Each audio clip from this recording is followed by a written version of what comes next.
Rangkuman informasi pilihan dari berbagai kabupaten dan kota di Jawa Timur segera hadir dalam Buletin Jawa Timur. Buletin Jawa Timur.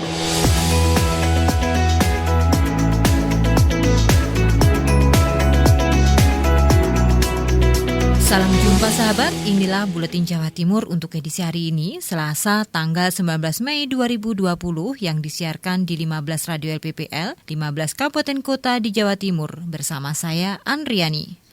Informasi pertama kita awali dari Suara Sidoarjo. Ada Diding Yunarto menyampaikan terbitkan surat edaran terkait syarat, aturan dan protokol pelaksanaan sholat Id. Fatwa MUI ditindaklanjuti pemerintah Provinsi Jawa Timur dengan surat edaran. Surat edaran ini terkait dengan syarat, aturan dan protokol yang harus dilakukan untuk penyelenggaraan sholat Idul Fitri di masjid. Ini dikatakan Heru Cahyono, Sekda Prof Jawa Timur pada Jumat kemarin. Jadi mulai masuk sudah dipisah. Masuk antrinya juga sudah diarahkan, setelah itu jaraknya 1-2 meter, sandal tidak boleh tinggal di luar, harus dibawa masuk karena proses pengambilan sandal pada saat selesai sholat itulah yang mulai berjubel. Jadi sandal kita siapkan, kreseknya di Masjid Al-Akbar, sandalnya dibawa masuk, pulangnya juga diarahkan, ada pembatasnya, jadi langsung pulang. Terus khutbahnya juga tidak boleh terlalu panjang. Untuk pelaksanaannya di daerah, menurut Heru Cahyono diserahkan ke pemerintah daerah masing-masing, tetapi tetap mengikuti protokol seperti yang dilakukan di Masjid Nasional Al-Akbar.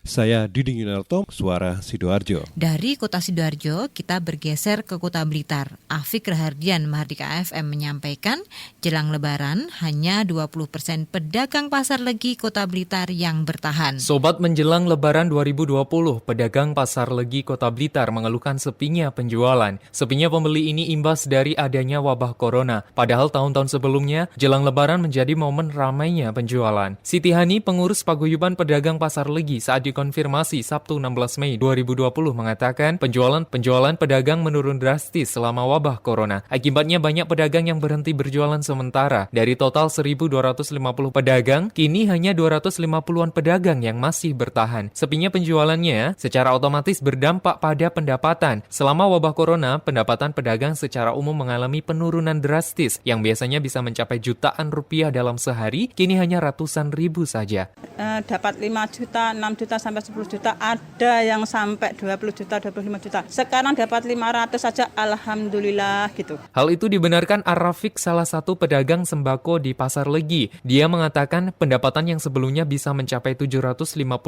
lebih, kini hanya berkisar 200.000 saja. Namun hal itu tidak membuatnya patah semangat, justru mendorong Arafik melakukan inovasi penjualan melalui media online. Kalau di pasar aja kan nutut, semoga ya wabahnya cepat hilang gitu, biar pedagang bisa seperti dulu lagi gitu. Dengan kondisi yang saat ini ada, para pedagang pasar legi berharap tidak ada pembatasan sosial di pasar tradisional tersebut. Afik Rahardian, Mahardika FM. Informasi selanjutnya dari Anjani, Suara Ngawi menyampaikan, Kanit Reskrim pimpin pemeriksaan rapid test di sejumlah pasar di Ngawi. Dalam rangka untuk menciptakan situasi yang aman dan kondusif di wilayah Kabupaten Ngawi terkait dengan adanya wabah virus corona, masih selalu dalam upaya pencegahan dan pengendalian penyebaran virus corona, Sabtu 16 Mei 2020 telah dilaksanakan kegiatan rapid test dari Disperinaker terhadap para pedagang pasar lokal dan dari luar kota Ngawi. Hal tersebut dilakukan untuk mengantisipasi dan memutus mata rantai penyebaran virus COVID-19. Juga kegiatan tersebut melibatkan kekuatan gabungan personil sebanyak 45 orang. Di kegiatan rapid test tersebut dilakukan pemeriksaan suhu tubuh dan tes darah kepada para pedagang dan pengunjung dari luar kota. Dan hasil keseluruhan rapid test semuanya negatif. Kegiatan tersebut juga dihadiri Bupati Ngawi, Budi Sulistiono Kanang, dan mendapat apresiasi positif dari masyarakat yang telah diperiksa dan dimintai keterangan sehingga terciptanya kesehatan bersama dan terhindar dari pandemi COVID-19. Kegiatan tersebut dipimpin oleh Jais Bintoro, Kanit Reskrim Polsek Ngawi. Anjani, Suara Ngawi. Selanjutnya, Mahruzar Iskandar, Suara Gresik menyampaikan, dorong belanja online, pemerintah Kabupaten Gresik dan pemerintah Kabupaten Provinsi Jawa Timur memberikan gratis ongkos kirim belanja sembako di Lumbung Pangan Jatim. Menjelang Lebaran Idul Fitri, Pemkab Gresik terus mendorong masyarakat untuk melakukan belanja online tengah pandemi COVID-19. Untuk menemukan minat belanja online, Pemkab bersama Pemprov Jatim memberikan gratis ongkos kirim kepada masyarakat yang belanja sembako di lumbung pangan Jatim. Hal ini seperti yang disampaikan Kepala Dinas Koperasi, Perindustrian dan Dagang Gresik Agus Budiono. Pihaknya menuturkan warga bisa membeli berbagai sembako melalui website atau aplikasi lumbung pangan Jatim secara online. Agus Budiono menambahkan ini sebagai langkah agar masyarakat tidak perlu belanja offline atau bertatap muka langsung dengan penjual. Tambahkan, biaya pengiriman untuk pemesanan sembako di lumbung pangan Jatim nanti ditanggung oleh Pemprov Jatim melalui subsidi.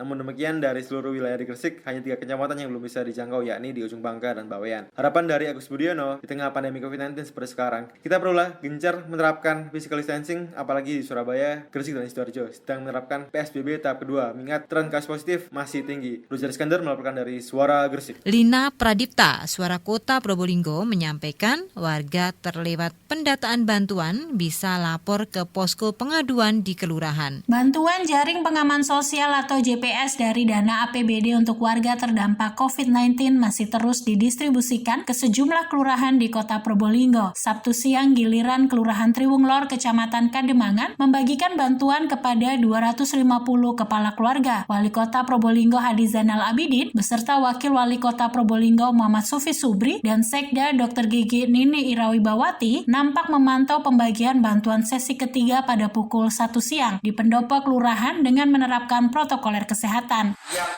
tidak masuk data, ini perlu saya sampaikan ya supaya paham semuanya, yang sudah mendapatkan program dari pusat, dari Jawa Timur, program-program lainnya, kalau sudah mendapatkan program itu tidak mendapatkan program dari pemerintah kota, karena saya ingin merata semua bantuannya. Kalau sudah mendapatkan bantuan dari pusat, tidak mendapat bantuan dari pemerintah kota ini. Paham ya? Karena kita ingin membantu, karena dalam situasi kondisi COVID-19 ini semua masyarakat terdampak, perekonomian lesu, tidak bisa berjalan seperti biasanya. Itu yang paling penting. Dalam laporannya, Camat Kademangan Pujo Agung Satrio mengatakan, Kelurahan Triwunglor melaksanakan pembagian selama 2 hari, dimulai pada hari Sabtu dan Minggu. Per hari dibagi menjadi 3 sesi atau 3 gelombang. Jumlah penerima JPS APBD di kelurahan ini mencapai 1.202 KK. Lina Pradipta, Suara Kota Probolinggo. Kita bergeser menuju ke Kota Blitar. Ada rekan Uza Ahmad, Radio Persada FM menyampaikan 135 desa di Kabupaten Blitar sudah selesai mendata penerima bantuan langsung tunai dana desa. Sesuai Peraturan Menteri Keuangan atau PMK nomor 40, dana desa (DD) bisa dipergunakan untuk pemberian bantuan langsung tunai atau BLT kepada masyarakat dalam kondisi pandemi COVID-19. Saat ini 220 desa di wilayah Kabupaten Blitar sedang melakukan pendataan penerima BLT. Kepala Bidang Pemerintah Desa, Dinas Pemberdayaan Masyarakat dan Desa atau PMD Kabupaten Blitar, Dwi Novianto mengatakan, hingga kini tercatat sekitar 135 desa yang sudah menyelesaikan pendataan penerima BLT. Bahkan, sejumlah desa sudah menyalurkannya kepada masyarakat yang berhak menerima, seperti warga yang terdampak akibat pandemi COVID-19, salah satunya menyebabkan mereka kehilangan pekerjaan dan terdampak karena adanya keluarga yang mempunyai penyakit kronis atau penyakit menahun. Kemudian warga yang belum menerima bantuan dari manapun, baik PKH, BPNT, atau bantuan lain dari pemerintah. Sementara desa yang belum selesai mendata, rencananya sampai Sabtu depan masih akan dilakukan agenda musyawarah desa. Ia memaklumi proses pendataan memang tidak bisa cepat, karena desa juga banyak kegiatan. Salah satunya juga mendata usulan bantuan dari Kementerian Sosial, Provinsi, hingga pemerintah daerah. Ya, adapun prosesnya, desa harus segera melakukan perubahan RKPDes maupun APBDes-nya untuk menggeser kegiatan untuk dimasukkan di dalam kegiatan biaya tidak terduga kaitannya dengan COVID-19 ini. Dwi menambahkan adapun mekanisme penggunaan DD untuk BLT, yaitu desa membuat perubahan RKPDes maupun APBDes untuk memasukkan kegiatan ke dalam biaya tidak terduga terkait COVID-19. Kemudian membentuk tim relawan untuk melakukan pendataan. Selanjutnya melakukan musyawarah desa dengan agenda tunggal untuk membahas validasi dan juga verifikasi data yang sudah didata tersebut. Terakhir, berupa peraturan kepala desa tentang penetapan pemberian bantuan kepada masyarakat. Uza Ahmad melaporkan.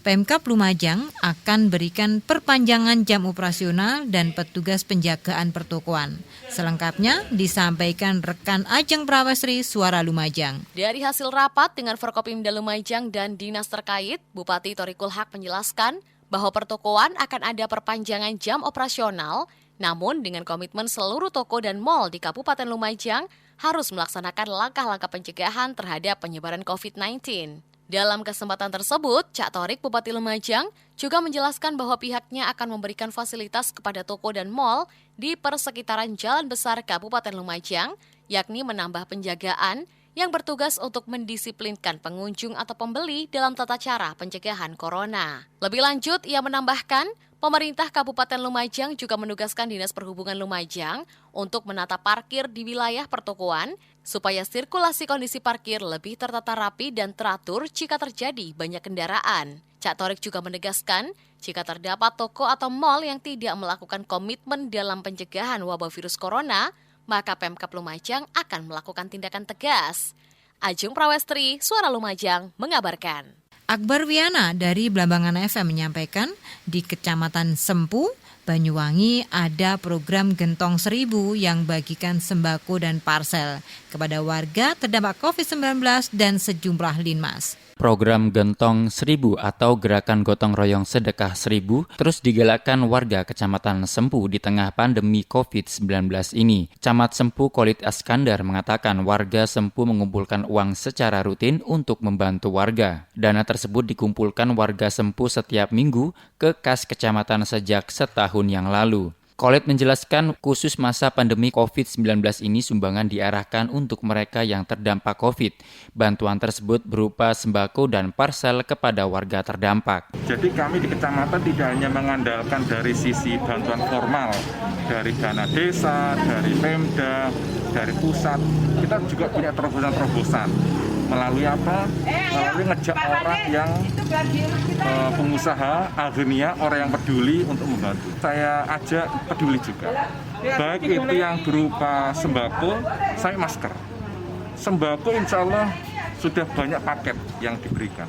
Dan kemarin ada bantuan ribuan masker kepada warga. Khalid menambahkan tidak hanya kepada warga terdampak COVID, sembako dan parsel ini juga diberikan kepada sejumlah linmas di wilayahnya sebagai bentuk apresiasi dalam menjaga keamanan lingkungan, di mana akhir-akhir ini kewaspadaan keamanan lingkungan ditingkatkan di sejumlah wilayah seiring munculnya beberapa kasus kriminal. Akbar Wiana, Blambangan FM melaporkan. Informasi selanjutnya dari Ben Chandra, Suara Madiun menyampaikan, Wali Kota Madiun bersepeda sambil bagi sembako. Goes sore hari yang dilakukan Wali Kota Madiun Maidi terus berlanjut. Kegiatan bersepeda yang rutin dilakukan itu juga sekaligus dijadikan sebagai agenda untuk menyalurkan bantuan sembako secara langsung kepada masyarakat yang membutuhkan dan terdampak COVID-19. Paket sembako berisi beras, gula minyak goreng, serta abon dan sambal pecel itu diantarkan langsung oleh Wali Kota Maidi ke rumah-rumah warga. Di antaranya di Kelurahan Kanigoro, Kelurahan Pilangbango, Kelurahan Rejomulyo, Kelurahan Oro-Oro Ombo, Sukosari, Klegen, dan Kartoharjo. Tidak hanya menyalurkan sembako, Wali Kota Madiun juga melakukan penempelan stiker di rumah-rumah warga yang telah mendapatkan bantuan dari pemerintah. Hal ini dilakukan untuk mengantisipasi agar bantuan dapat dibagikan secara merata, serta tidak ada bantuan yang tumpang tindih penerimanya. Wali Kota menghimbau bagi warga yang terlewat dan tidak masuk pendataan untuk mengajukan permohonan bantuan ke posko logistik yang berada di rumah dinas Wali Kota dengan disertai surat pengantar dari kelurahan setempat. Ben Chandra, Radio Suara Madiun. Selanjutnya, Kholik Maulidi, Realita FM membawa berita, Cegah COVID-19 Satpol PP Pamekasan harap masyarakat patuhi aturan pemerintah dan gunakan masker. Satuan Polisi Pamong Praja atau Satpol PP Kabupaten Pamekasan setiap hari harus turun ke tempat keramaian seperti pasar untuk memberikan himbauan kepada pengunjung agar menggunakan masker. Hal itu sebagai upaya pencegahan penyebaran COVID-19 agar tidak semakin meluas. Kusairi, Kepala Satuan Polisi Pamong Praja Pamekasan, meminta masyarakat untuk mematuhi peraturan yang telah ditetapkan pemerintah untuk melindungi orang lain dan melindungi diri sendiri. Caranya, kata dia, memakai masker. Mantan Camat Batu Marmar ini menegaskan, pihaknya akan terus melakukan sosialisasi dan himbauan secara persuasif agar masyarakat Pamekasan sadar pentingnya memakai masker di tengah pandemi COVID-19 ini. Bahkan dirinya berharap COVID-19 ini segera selesai, baik di Indonesia maupun di Pamekasan pada khususnya. Harapan mematuhi semua pada gini COVID ini, melindungi orang lain dan juga melindungi kita sendiri. Dengan memakai masker berarti melindungi kita dan melindungi orang lain. Jadi harapan kepada masyarakat Kabupaten Pamekasan untuk mematuhi semua aturan, baik yang dari pemerintah pusat ataupun dari kabupaten kita, sehingga cepat hilang COVID di bumi Indonesia, khususnya di Pamekasan. Diketahui, Kabupaten Pamekasan menjadi kabupaten pertama di Madura yang warganya terpapar COVID-19. Namun, dari total 11 orang yang positif terinfeksi virus corona, 6 orang diantaranya telah sembuh, 2 orang lainnya meninggal dunia, dan 3 orang masih dalam perawatan dan diisolasi di Rumah Sakit Slamet Wartodirjo Pamekasan. Kholik Maulidi, Realita FM Pamekasan. Informasi terakhir dari Mega Kristi, RGR FM Tulungagung menyampaikan launching bantuan langsung tunai. Kementerian Sosial Republik Indonesia kembali meluncurkan bantuan langsung tunai BLT untuk 3 bulan ke depan, yakni Mei, Juni, dan Juli. Besaran penerimaan tiap bulan adalah Rp600.000.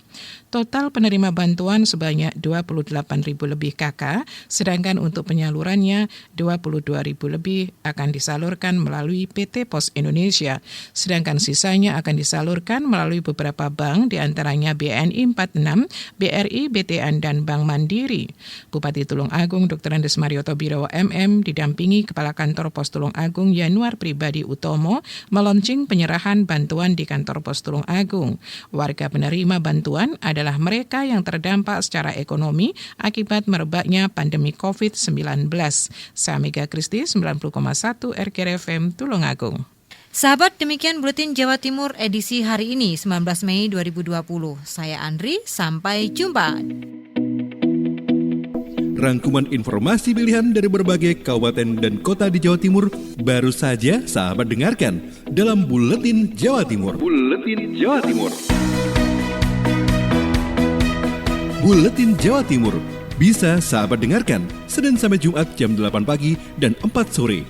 Disiarkan serentak di Lembaga Penyiaran Publik Lokal Suara Sidoarjo, Persada Kabupaten Blitar, Mardika Kota Blitar, Realita Pamekasan, Suara Sampang, Suara Kota Probolinggo, Suara Lumajang, Suara Pasuruan, Blambangan Banyuwangi, Wika Mojokerto, Suara Gresik, Pradia, Suara Tuban, Malawapati Bojonegoro, Ersal Nganjuk, Suara Madiun, Suara Ngawi, Suara Pacitan, Praja Angkasa Trenggalek, dan RGR Tulungagung. Persembahan dari Asosiasi Lembaga Penyiaran Publik Lokal Jawa Timur.